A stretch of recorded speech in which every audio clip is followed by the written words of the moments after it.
The fascination with the cosmos has long captivated humanity's imagination, igniting curiosity about the mysteries that lie beyond our planet. Among these mysteries, the phenomenon of unidentified objects has frequently emerged, with reports of sightings ranging from Earth's surface to the vast expanse of space. Recent claims of unidentified objects seen close to the Moon have reignited discussions about otherworldly life, advanced technologies, and the limitations of our understanding of the universe. While skeptics and believers continue to engage in debates, these sightings near the Moon prompt us to consider the implications and potential explanations behind these mysterious encounters. This most recent sighting has been shared around social media, and it shows two glowing objects close to the Moon. Interestingly, it's been reported that the two objects could only be seen when the individuals zoomed in on their camera, and oddly enough, this isn't the first time that something like this has been reported. The man said that as he zoomed in to get a better view of the Moon, the craters and valleys revealed themselves in intricate detail. He adjusted the focus, and with each adjustment, the lunar surface appeared clearer. It was during this precise moment that something extraordinary happened. His trained eye caught a glimpse of two faint glimmering specks moving across the Moon's surface. At first, he dismissed the glows as mere artifacts or a trick of the light. To his astonishment, the two glows persisted, steadily traversing the Moon's face. They were not stars. Their movements were deliberate, calculated, and too close to be anything but extraordinary. The man said that he reached for his camera, quickly adjusting the settings to capture the mysterious objects. The two glows seemed to hover above the Moon, a serene and otherworldly ballet beneath the vastness of space. As the minutes passed, his initial disbelief transformed into a mixture of wonder and curiosity. The glows emitted a soft luminescence, casting a gentle radiance on the Moon's surface below. Eventually, after what felt like an eternity, the glows began to fade, their brilliance dimming until they were nothing more than ethereal wisps against the lunar backdrop. The unidentified objects moved off the Moon's edge and disappeared into the obsidian abyss of space, leaving behind a sense of awe and unanswered questions. For decades, individuals have reported seeing inexplicable objects in the sky, often accompanied by vivid descriptions of their appearance and behavior. However, the notion of unidentified objects near the Moon introduces an additional layer of intrigue. Our celestial companion, the Moon, has been a source of fascination and exploration since time immemorial. It is both a symbol of inspiration and an object of scientific study. The idea that unidentified objects are appearing in proximity to this celestial body intensifies questions about the nature and origin of these phenomena. One possible explanation for mysterious sightings near the Moon is the presence of advanced human-made technology, potentially originating from space agencies or classified military programs. As human capabilities in space exploration advance, it becomes increasingly plausible that we possess technologies capable of reaching lunar distances. Secretive projects or experimental craft could be responsible for some of these sightings. However, the question remains whether such technologies could account for the full range of reported characteristics, including sudden accelerations, abrupt changes in direction, and other maneuvers that challenge our current understanding of physics. Another perspective considers the possibility that these sightings could be related to natural celestial phenomena that we have yet to fully comprehend. Optical illusions, reflections, and atmospheric disturbances could potentially distort the appearance of objects, leading observers to mistake them for unidentified objects. Similarly, anomalies caused by cosmic debris or meteoroids could create temporary visual anomalies that perplex viewers. While such explanations may account for some cases, they might struggle to explain instances where unidentified objects exhibit deliberate behavior inconsistent with natural celestial processes. Among the more sensational explanations is the idea that these sightings represent advanced activity. The Moon, as Earth's closest neighbor in space, could hold particular interest for potential visitors from other star systems. The prospect of an advanced civilization observing or even interacting with our Moon raises profound questions about the motives, technology, and intentions of advanced entities.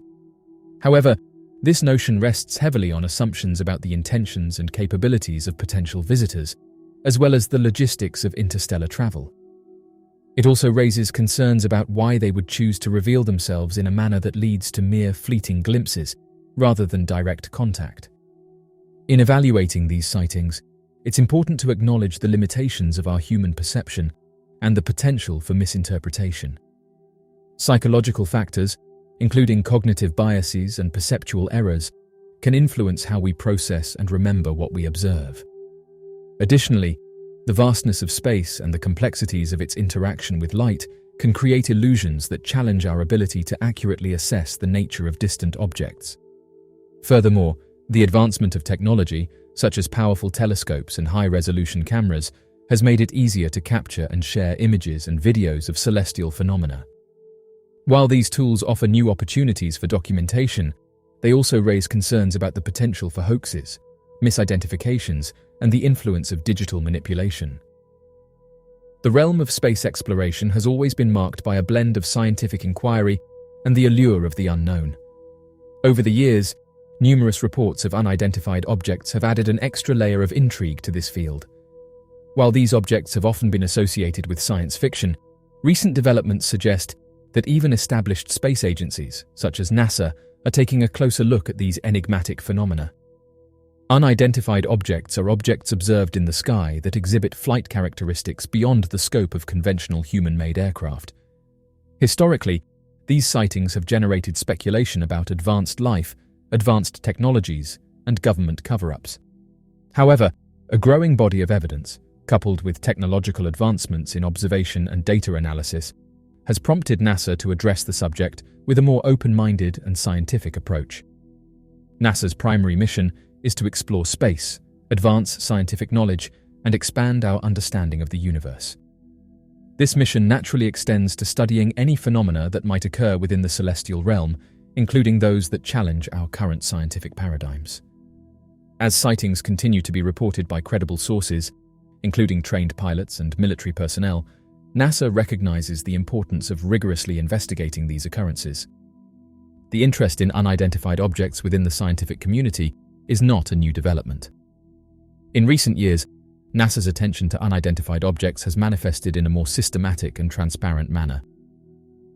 The establishment of the Unidentified Aerial Phenomena Task Force within the U.S. Department of Defense, which collaborates with other agencies including NASA, signifies a renewed effort to gather and analyze credible data on sightings. The goal is to determine whether any observed phenomena pose potential national security threats or could offer insights into new aerospace technologies.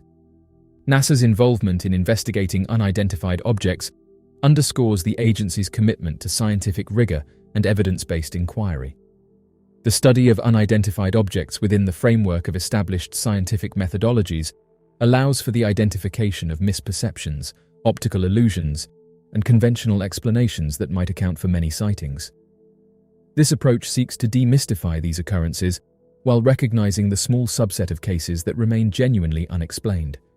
Furthermore, NASA's exploration of unidentified objects holds broader implications for our understanding of the universe. As technology advances, our ability to observe distant celestial objects and phenomena improves. Unexplained observations, such as unidentified objects in space, provide an opportunity to refine our instruments, observation techniques, and understanding of natural phenomena.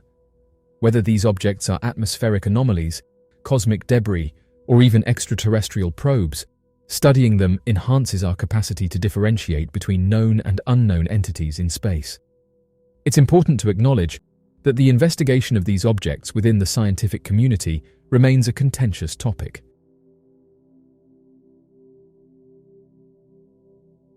As the privatization of space exploration continues to advance, SpaceX, the pioneering aerospace company founded by Elon Musk, has become a leader in the development of innovative rocket technology and ambitious missions to colonize Mars. Alongside the public's fascination with these advancements, there has been a growing interest in reports of unidentified objects spotted in the vicinity of SpaceX missions. Since the company's inception, there have been several instances of mysterious aircraft sightings reported during SpaceX missions.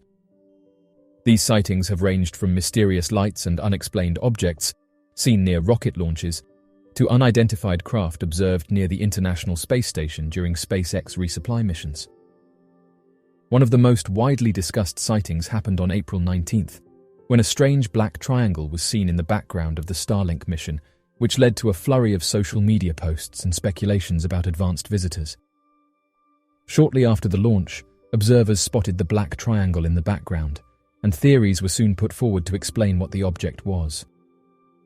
Although SpaceX didn't respond to this sighting, in the past, officials said that these objects are likely space debris. Many of these sightings associated with SpaceX missions have been debunked by experts who provide plausible, natural explanations for the observed phenomena. These explanations often involve atmospheric and lighting conditions, space debris, or other human-made objects in Earth's orbit. While some sightings can be readily explained by natural phenomena or human activity, others remain unexplained and continue to generate debate among enthusiasts and researchers. The growing interest in sightings related to SpaceX missions has several implications for the public's perception of unidentified phenomena and the possibility of advanced life. As private space exploration becomes more commonplace, the general public has greater access to information and visual media related to rocket launches and other space missions, increasing the likelihood of witnessing and reporting unusual phenomena. Additionally, the association of sightings with cutting-edge space technology and missions, such as those conducted by SpaceX, can fuel the public's curiosity and speculation about the existence of extraterrestrial life and advanced civilizations. This interest is further amplified by the recent declassification of footage and reports by the United States government, which has led to increased public discourse and debate about unidentified aerial phenomena. As of right now, these sightings that have been captured during SpaceX missions represent a fascinating intersection of public interest in cutting-edge space exploration and the ongoing debate surrounding unidentified phenomena. While many of these sightings can be debunked through careful analysis and expert explanations, some remain unexplained, continuing to captivate the imaginations of enthusiasts and the general public alike. As private space exploration continues to advance, it is likely that interest in mysterious aircrafts will increase. NASA's Webb delivers deepest infrared image of universe yet.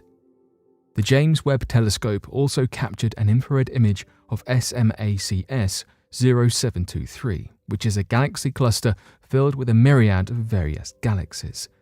The JWST went a step further by highlighting some of the faintest objects in space ever captured. Granted, the image taken is nothing but a tiny part of a huge universe, a small snapshot into the distant unknown. The reason behind the choice of capturing a galaxy cluster is that clusters act somewhat like magnifying glasses. They help astronomers find galaxies even further away. Some of these distant galaxies witnessed the universe's infancy billions of years ago. The JWST used its NIRCam to create the image utilizing a composition of varying wavelengths. It took just over 12 hours to produce, and the results outshine even the amazing images taken by the Hubble Space Telescope, many of which take several weeks to complete. SMACS 0723 was captured by the James Webb Telescope in the exact same beauty it possessed over 4.6 billion years ago, a live reflection from the past.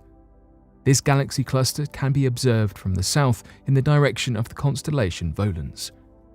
There is still not much known about the galaxies in the cluster, but scientists hope to uncover more as the JWST's data is processed.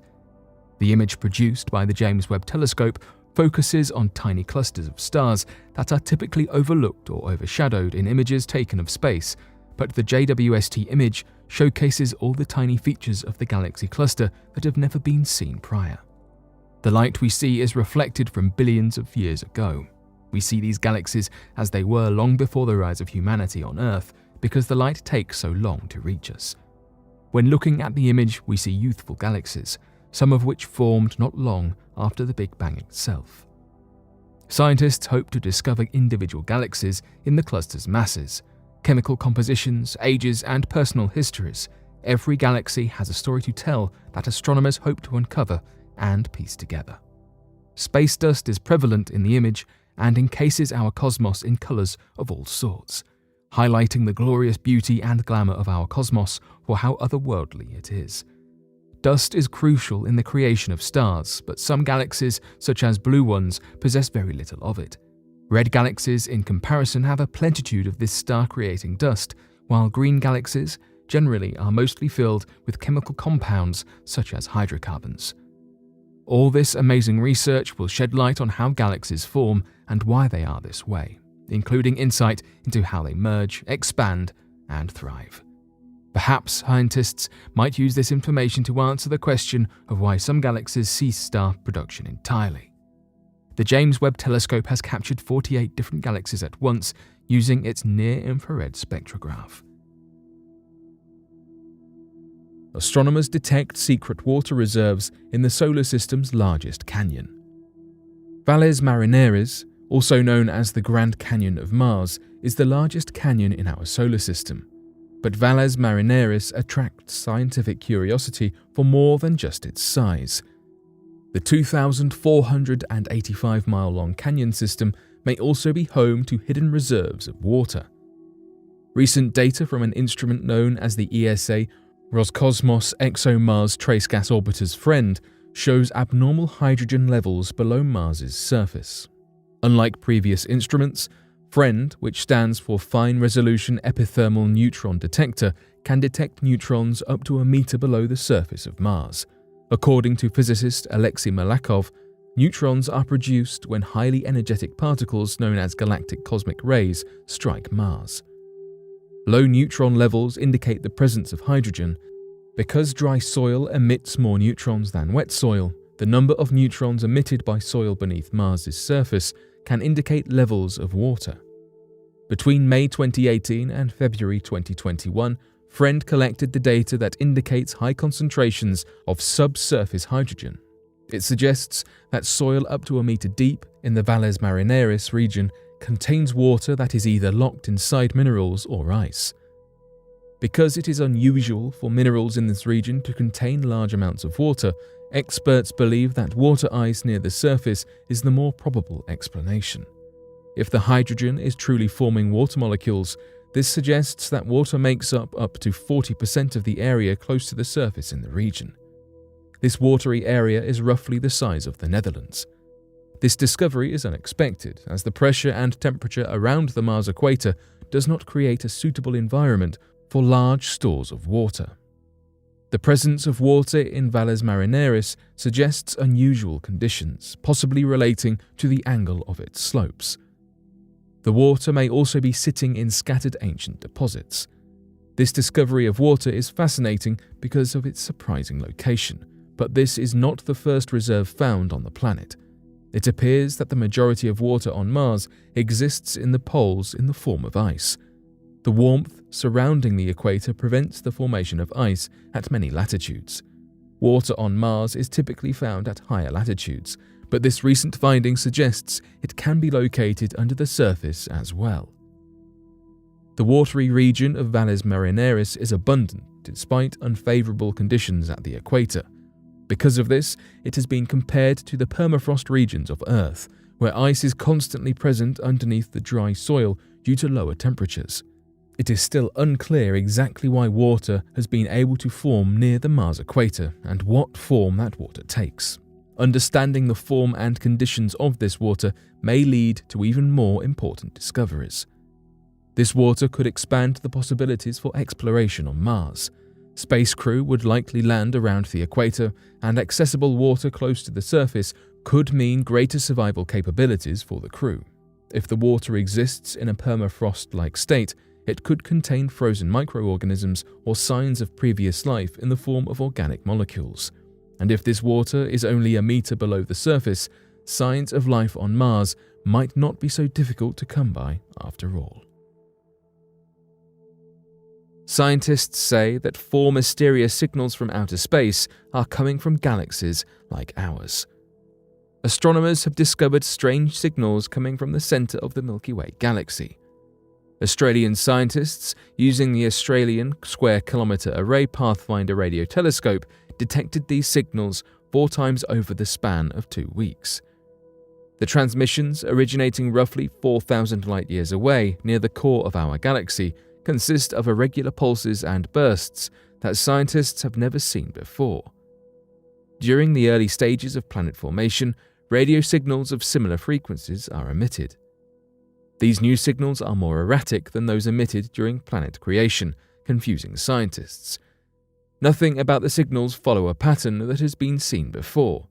The intensity of the radio signal varies randomly. The orientation and rotational direction of the transmission is random and changes frequently, and the timing of the signals cannot be planned. Experts from the University of Sydney have shared they believe the signals are coming from a new type of star that we have never seen before. Ziteng Wang, a PhD student in the School of Physics at the University of Sydney, said the brightness of the object also varies dramatically by a factor of 100, and the signal switches on and off apparently at random. We've never seen anything like it. Due to the variability of the transmission, scientists first believed it could be from a supernova, solar flare, or pulsar. But the emissions received do not match with what is known about those phenomena. Still, scientists have no idea what caused the signals. Their hope is placed on a new radio telescope being built within the next decade. The telescope, called the Transcontinental Square Kilometre Array Radio Telescope, will hopefully solve this mystery.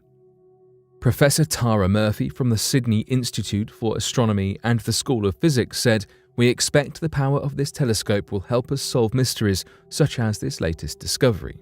But it will also open vast new swathes of the cosmos to exploration in the radio spectrum.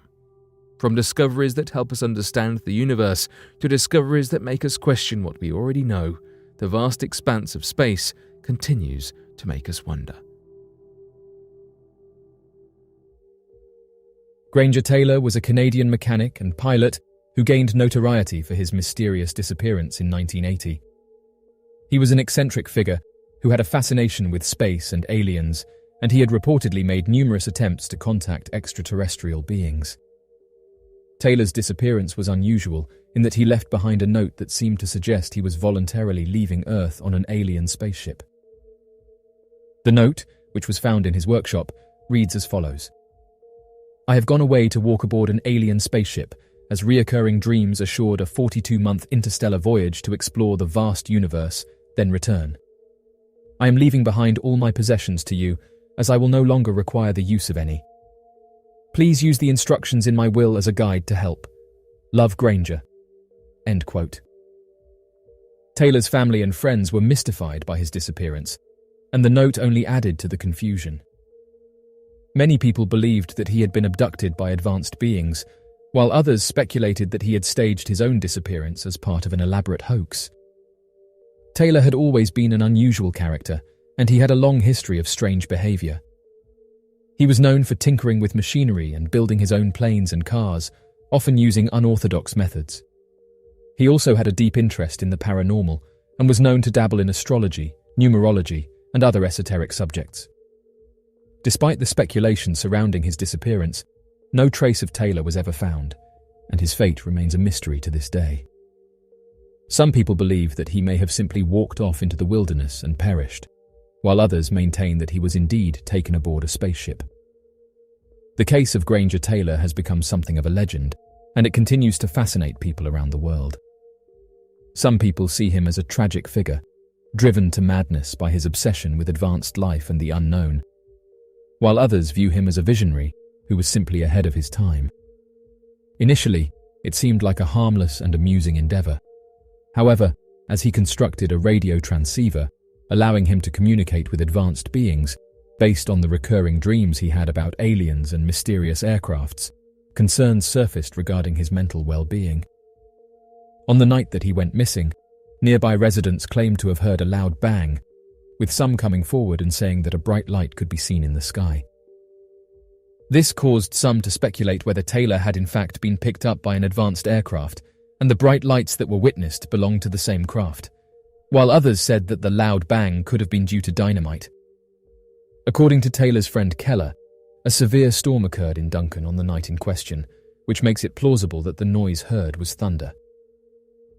According to Taylor's belief, Keller was informed that the advanced beings would possibly come during bad weather, as it could serve as cover while they traveled. Interestingly, Taylor's possession of dynamite at the time of his disappearance should not be considered relevant, as those who knew him said that he was an expert with dynamite and said that he wouldn't have done anything to cause himself harm. Keller was involved in the construction of the spaceship that was built on Granger's farm. He firmly believes that his friend would not do anything that would cause harm, and describes him as an extremely intelligent, pragmatic, and wise individual. According to Keller, Taylor was the epitome of level-headedness. Keller and his family were among the last individuals to have seen Taylor alive. According to him, he would have noticed if Taylor had any unusual intentions, as he was a very intelligent person who lived his life normally. However, he believes that after being called a spaceman, he began to be seen as someone who was not level-headed. Regardless of what actually happened to Taylor, his story has become a powerful symbol of the human desire to explore and understand the unknown. It is a reminder that, despite our many technological advances and scientific discoveries, there are still mysteries in the world that elude us, and that the quest for knowledge and understanding is never truly over. The mysterious disappearance of experienced hiker Karen Sykes. On the 18th of June back in 2014, renowned hiker and climber Karen Sykes would disappear from the slopes of Mount Rainier, located in the state of Washington, after stepping out of view from her hiking partner for only a few minutes. For the investigators tasked with making sense of Karen's sudden vanishing, the case would be considered one of the most bizarre disappearances recorded on the slope of Mount Rainier. Even more difficult to explain, the years of experience held by Karen Sykes would make the investigation even more puzzling as the days for her search dragged on. According to the official report, Karen Sykes was a professional journalist who had more than 10,000 hours of hiking and camping under her belt by the time of her disappearance. Despite being 70 years old, friends and family of Karen Sykes revered her athletic abilities and would often remark that she was in perfect health despite her age. It was due to her many years of hiking experience and her amazing physical abilities at such an old age that Karen Sykes was well known within the American Northwest hiking community. After spending several years running her own private blog titled Karen Trails, in which the 70-year-old hiker would write about the many different hiking trails all across the American Northwest, including Washington, Oregon, and Northern California, Karen Sykes would eventually be hired by both the Seattle Times and the Seattle Post-Intelligencer. While working for both newspapers, Karen Sykes would write several dozen articles focused on hiking tips and survival advice, which trails were the most pleasant and with the least amount of tourists, and many personal stories regarding her own hiking and climbing sessions over the years. Eventually, her reading fan base would grow to such a size that Karen Sykes would eventually publish several books on hiking across the state of Washington and interviewing some of the most skilled climbers in the United States. After co-authoring several book publications, Karen would take up a small hobby of professional photography, helping her to author another book on choosing the best trails for hikers wishing to see amazing views, pass through areas rich with wildflowers, and stay completely safe while hiking. It would be by this point in her career that Karen Sykes would have accrued a vast amount of experience in hiking, climbing, and scrambling, and was referred to by the Seattle Times as the guru of the trails. Yet, despite this vast amount of experience with the outdoors and other famous trail guides and climbers, on the 18th of June, 2014, a disaster would soon strike. According to Karen's boyfriend, as the two were getting ready in the morning of June 18th, Karen Sykes had told her boyfriend that she wanted to visit an area of Mount Rainier that she had visited several times in the past to help finish her research for a new article she was planning on writing about the trail. Expecting to spend the better part of an entire day, the two packed extra survival equipment, food, water, and overnight gear in the event that their hike took longer than usual. By the early afternoon, the couple were out on the slopes of Mount Rainier, following the safe open trails closer to the base of the mountain, with the highest point of the trail being around 5,000 feet, much lower than where people typically tend to disappear or get injured. According to Karen Sykes' boyfriend, Bob Morthorst, the couple were halfway up the trail when Bob needed to take a short break. Karen, who was still in good shape, decided to walk up the trail a little further to scope out the trail ahead before returning to where her boyfriend decided to rest. Morthorst would later tell investigators that Karen had only been gone for about 10 to 20 minutes when he started to grow worried and began to head up the trail to look for her. After about an hour of searching, Bob Morthorst was unable to locate any sign of Karen Sykes, even after wandering the wide-open trail while calling out to her. Worried that something far more dangerous had occurred, he would immediately return to areas staffed by the National Park Service and would ask for a search and rescue effort to immediately be put underway. Bob Morthorst would later tell investigators that he was unsure of what had happened and whether or not Karen had been injured or merely wandered off of the trail by accident. Morthorst would remark that given her vast experience on those trails, it seemed highly unlikely that Karen Sykes could have gotten lost or wandered away from the obvious trail lines, even if she had forgotten a hiking map or any other equipment to help reorient herself. Despite her sudden vanishing, hopes remained high for Bob Morthorst and members of the National Park Service who believed that she would be found and returned in only a few hours. Given the fact that the reported time of her disappearance was much earlier in the day, it also provided search and rescue with enough daylight to locate her before nightfall, where temperatures were expected to plummet to unsafe levels. Additionally, given the fact that the couple had each packed extra gear and supplies to survive an overnight stay, volunteers were in high hopes for the first 12 hours of her search. Within the first hour of her search, the National Park Service would bring together 6 ground crews made up of an average of 3 search and rescue volunteers each, 2 canine teams that were experienced in located lost hikers by picking up their scent and finding their tracks, as well as an airplane that flew over the area to try to find any signs of Karen Sykes around her expected trail.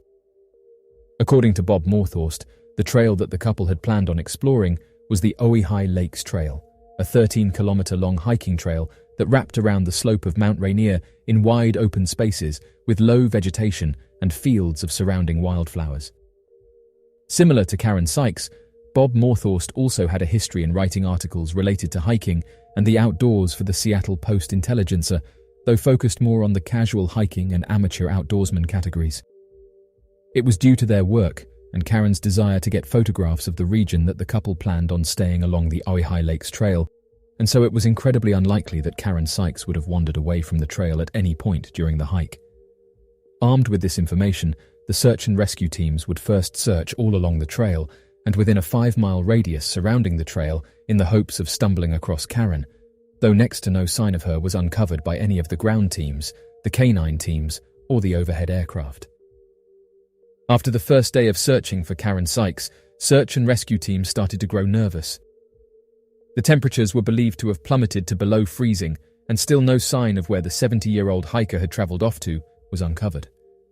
After a couple of days of non-stop searching, with investigators questioning hikers in the hopes of anyone having seen the 70-year-old woman prior to her disappearance, still, there was no evidence to help point the search and rescue teams in the right direction.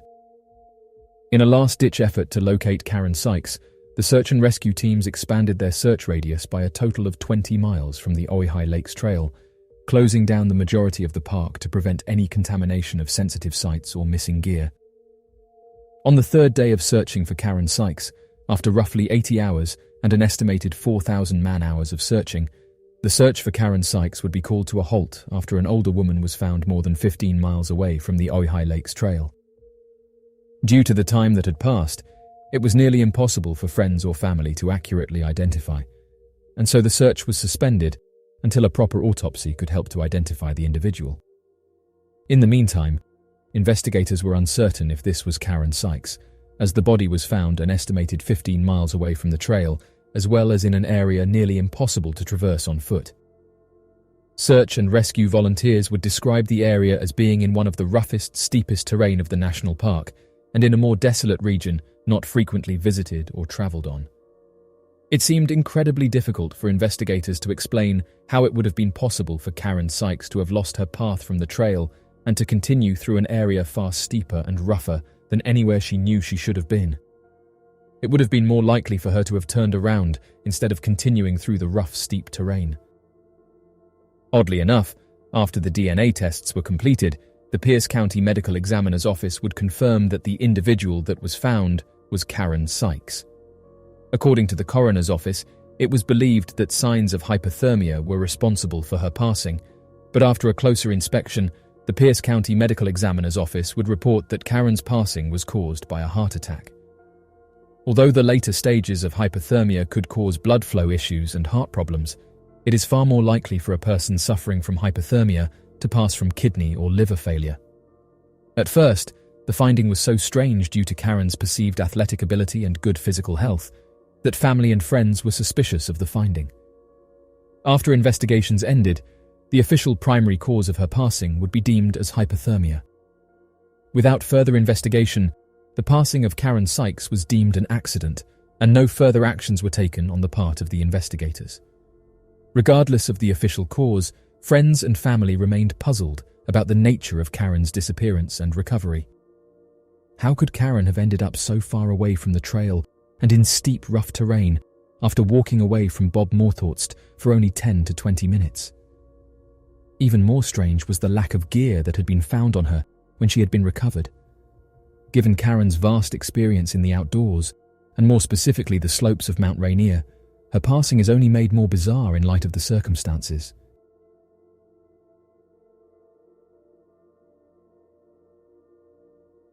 So, what do you make of these mysteries? Be sure to leave your questions and answers in the comment section below and help us to grow this community while working to solve these unexplained mysteries. Thank you for watching, and don't forget to subscribe for more videos.